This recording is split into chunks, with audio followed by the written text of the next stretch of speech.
Yeah. Yeah. Dính được con cá bự chà bá mấy Ní ơi, quá đã.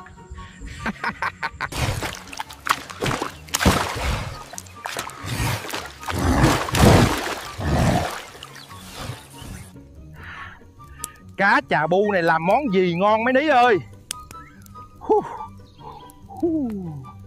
Anh ơi, em bị người yêu bỏ, giờ có ăn cá chung được với anh không anh? Bây giờ người ta bỏ mình nhưng mà mình phải sống.